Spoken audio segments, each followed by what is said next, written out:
Hi friends, good afternoon. నేను మీ బాలకృష్ణ, రైతు బిడ్డని.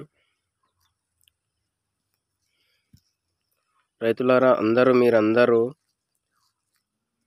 చాలా జాగ్రత్తగా ఉండాలని కోరుకుంటున్నాను.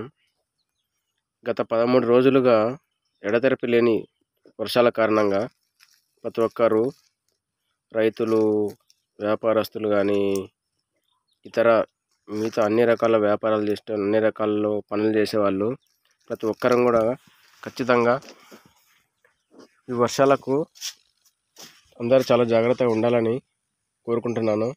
ముఖ్యంగా మరీ రైతులు చాలా జాగ్రత్తగా ఉండాలి. కరెంటు స్టార్టర్లు దగ్గరికి వెళ్ళేటప్పుడు జాగ్రత్తగా ఉండాలి. మోటార్లు బంద్ చేసేటప్పుడు స్తంభాలను తాకకూడదు. ప్రతి ఒక్కరు జాగ్రత్తగా ఉండాలని, ఇంకా వాతావరణ శాఖ వారు ఇంకా 3-4 రోజులు వర్షాలు ఉన్నాయని చెప్తున్నారు. అందుకని గొర్రెల జీవాలు కాసేటోళ్ళు కానీ, మేకలు, గొర్రెలు, ఆవులు ప్రతి ఒక్కరి కూడా సురక్షితంగా ఉంచుకోండి. రోగాలు వచ్చే అవకాశాలు ఉన్నాయి. అసలే ఇది వర్షాకాలము. ఈ వర్షాకాలంలో దోమలు, ఈగలు, నీరు నిల్వ ఉండడము, ప్రతి ఒక్కరూ జాగ్రత్తగా ఉండాలి. చూడండి, మళ్ళీ ఇప్పుడు వర్షం స్టార్ట్ అయింది. ఈరోజైతే ఓ 10 నిమిషాలు గ్యాప్ ఇస్తుంది. మరి అదేవిధంగా మళ్ళీ వర్షం పడుతుంది, తుఫాన్.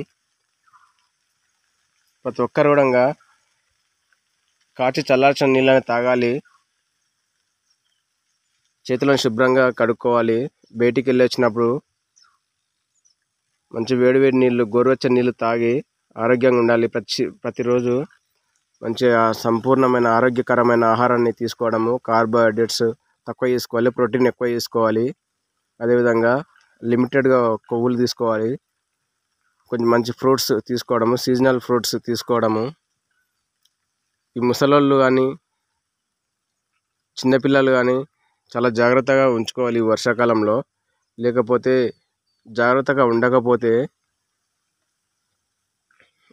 ఉండకపోతే రోగాలు వచ్చే అవకాశాలు ఉన్నాయి చాలా ఎక్కువ. మలేరియా కానీ, టైఫాయిడ్ కానీ, డెంగ్యూ కానీ వచ్చే అవకాశాలు ఉన్నాయి. ప్రతి ఒక్కరు జాగ్రత్తగా ఉంటారని కోరుకుంటున్నాను, ఉండాలని కూడా కోరుకుంటున్నాను. ఎందుకంటే ఈ వర్షాకాలంలో అనేక మంది ప్రజలు చాలా ఇబ్బందులకు గురి కావాల్సి ఉంటుంది. మనం సింపుల్గా టెక్నిక్గా మనం కొద్దిగా జాగ్రత్తగా ఉంటే బాగుంటుందని కోరుకుంటూ, ఓకే. జై జవాన్, జై కిసాన్. ఓకే ఫ్రెండ్స్, నా వీడియో నచ్చితే, సలహాలు నచ్చితే షేర్ చేయండి, లైక్ చేయండి, సబ్స్క్రైబ్ చేయండి నా ఛానల్ని.